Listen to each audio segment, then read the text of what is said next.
বন্ধুরা, আজকের ভিডিওটা শুরু করার আগে একটা প্রশ্ন করতেই হচ্ছে। একজন সাংসদ, একজন শিক্ষিত, ইংরেজিতে পারদর্শী, বড় বড় বক্তৃতা দেওয়া নেতা। কিন্তু প্রশ্ন হল, বারবার কেন বিতর্কে জড়িয়ে পড়েন তিনি? কেন এমন হয় যে তিনি মুখ খুললেই দেশ জুড়ে ঝড় ওঠে? আজ আমরা কথা বলবো সেই নামটা নিয়ে, মহুয়া মৈত্রী। টার্গেট শুরুতেই পরিষ্কার করে বলি, এটা কোনো ব্যক্তিগত আক্রমণ নয়, এটা হলো তথ্য, ঘটনা আর রাজনৈতিক বাস্তবতার বিশ্লেষণ। কিন্তু যে ঘটনাগুলো ঘটছে সেগুলো কি সত্যিই শুধু মত প্রকাশের স্বাধীনতা, নাকি এর পিছনে আছে অন্য কিছু? নমস্কার প্রিয় দর্শক বন্ধু, আপনারা দেখছেন জঙ্গলমহল এনজিও টিভি। কালী মন্তব্য। যখন তিনি হিন্দু ধর্মের দেবী মা কালীকে নিয়ে মন্তব্য করেন, দেশ জুড়ে ক্ষোভ ছড়িয়ে পড়ে। কারণ এই দেশ শুধু রাজনীতি দিয়ে চলে না, এই দেশ চলে বিশ্বাস, সংস্কৃতি আর আবেগ দিয়ে। এবং সেই আবেগে আঘাত লাগলে প্রতিক্রিয়া হবেই। কেউ বললেন এটা মত প্রকাশের স্বাধীনতা, আবার কেউ বললেন এটা সীমা ছাড়িয়ে গেছে। আর এখান থেকেই শুরু বিতর্কের আগুন। তারপর এলো নতুন বিতর্ক, আরও বড়। এবার সরাসরি ইতিহাস নিয়ে প্রশ্ন তুলে দিলেন তিনি।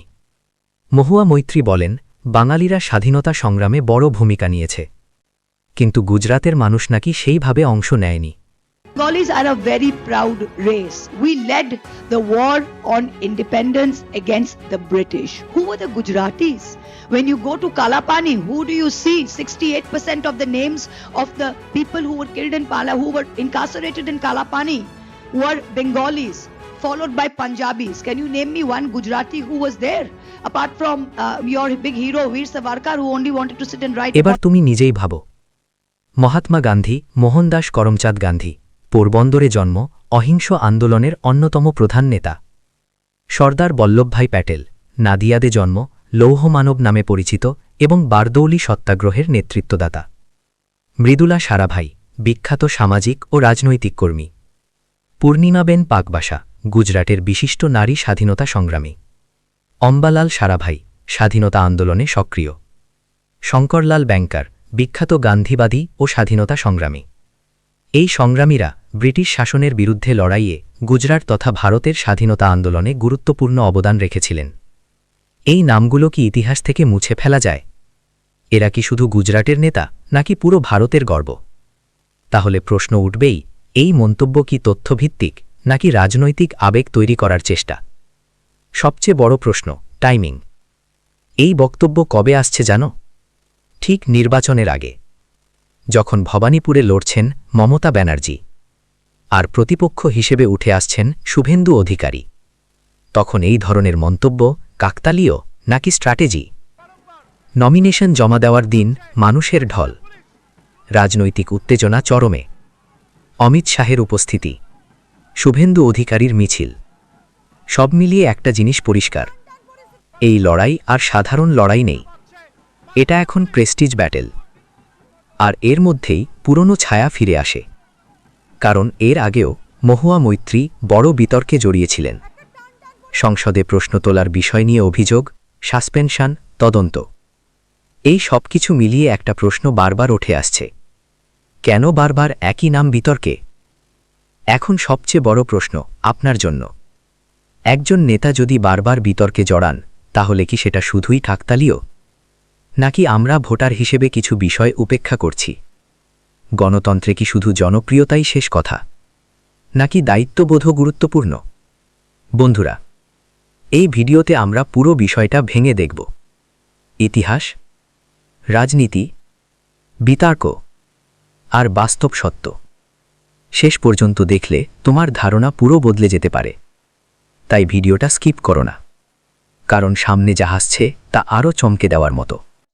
বন্ধুরা, একটা বিষয় খুব পরিষ্কার, মহুয়া মৈত্র এমন একজন নেতা যিনি চুপচাপ রাজনীতি করেন না, তিনি সরাসরি আঘাত করেন কথার মাধ্যমে।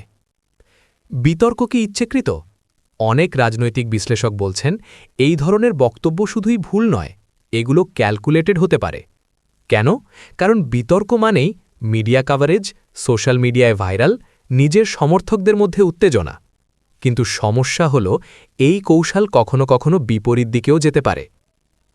গুজরাটিদের নিয়ে মন্তব্যের পর শুধু রাজনৈতিক দল নয়, সাধারণ মানুষও প্রতিক্রিয়া দিয়েছেন। অনেকে বলছেন এটা একটি রাজ্যকে ছোট করা, ইতিহাসকে সরলীকরণ করা। কারণ আমরা সবাই জানি ভারতের স্বাধীনতা সংগ্রাম কোনো এক রাজ্যের ছিল না। মহাত্মা গান্ধী অহিংসা আন্দোলনের পথ দেখিয়েছেন, সর্দার বল্লভভাই প্যাটেল দেশকে একত্রিত করেছেন, এরা সবাই মিলে তৈরি করেছেন স্বাধীন ভারত। এখন একটা কঠিন প্রশ্ন, রাজনীতি কি এখন ইস্যু দিয়ে চলছে নাকি বিতর্ক দিয়ে? কারণ যত বড় বিতর্ক তত বড় আলোচনা, কিন্তু এতে কি সত্যি মানুষের সমস্যা সমাধান হচ্ছে? এই মুহূর্তে সব নজর ভবানীপুরের দিকে, কারণ এখানে শুধু একটি আসন নয়, এটা সম্মানের লড়াই, এটা রাজনৈতিক ভবিষ্যতের লড়াই। একদিকে মমতা ব্যানার্জি, অন্যদিকে শক্তিশালী চ্যালেঞ্জ শুভেন্দু অধিকারী। নমিনেশন জমা দেবার দিন যে ভিড় দেখা গেছে, যে উত্তেজনা তৈরি হয়েছে, তা একটা বার্তা দিচ্ছে মানুষ এখন খুব আবেগপ্রবণ, রাজনৈতিক মেরুকরণ চরমে। এমনকি অমিত শাহের উপস্থিতিও এই লড়াইকে আরও বড় করে তুলেছে। গণতন্ত্র কি চাপের মুখে? কালীঘাটে উত্তেজনা, কালো পতাকা, বিরোধীদের বাধা দেবার অভিযোগ, এই সব কিছু মিলিয়ে প্রশ্ন উঠছে, আমরা কি সত্যি স্বাধীনভাবে ভোট দিতে পারছি, নাকি রাজনৈতিক শক্তির প্রভাব বাড়ছে?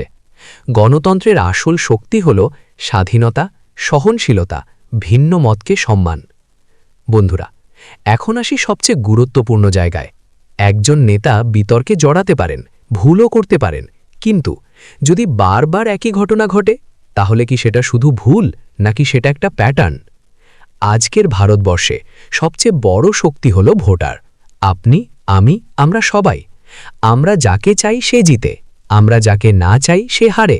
তাহলে প্রশ্নটা খুব সোজা, আমরা কি সত্যিই সবকিছু যাচাই করে ভোট দিচ্ছি, নাকি আবেগে ভেসে যাচ্ছি?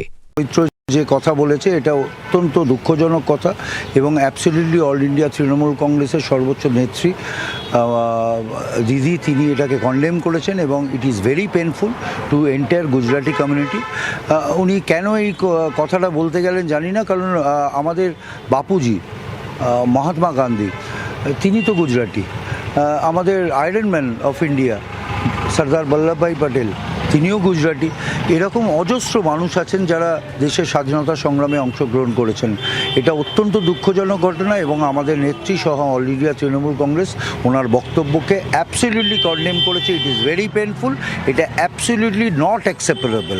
সুতরাং এই জন্য আমাকে লাইভে আসতে হয়েছে, কারণ নেত্রী বলেছেন যে এটা করে পরিষ্কারভাবে এই বার্তাটা মানুষের কাছে পৌঁছে দেওয়ার জন্য। বন্ধুরা, এই ভিডিওটা শুধু একজন নেতার কথা নয়, এটা আমাদের সবার কথা। আমাদের সিদ্ধান্ত, আমাদের দায়িত্ব, আমাদের ভবিষ্যৎ। আপনি কি মনে করেন এই ধরনের বিতর্কিত মন্তব্য করা নেতাদের কি বারবার সুযোগ পাওয়া উচিত, নাকি এখন সময় এসেছে আরও সচেতন হওয়ার? কমেন্টে অবশ্যই লিখে জানান। ভিডিওটা ভালো লাগলে একটা লাইক দিন, আর সাবস্ক্রাইব করতে ভুলবেন না, কারণ এখানে আমরা সত্যি কথাই বলি। শেষ কথা, গণতন্ত্রে নেতা বড় নয়, সবচেয়ে বড় হল সচেতন ভোটার। ধন্যবাদ।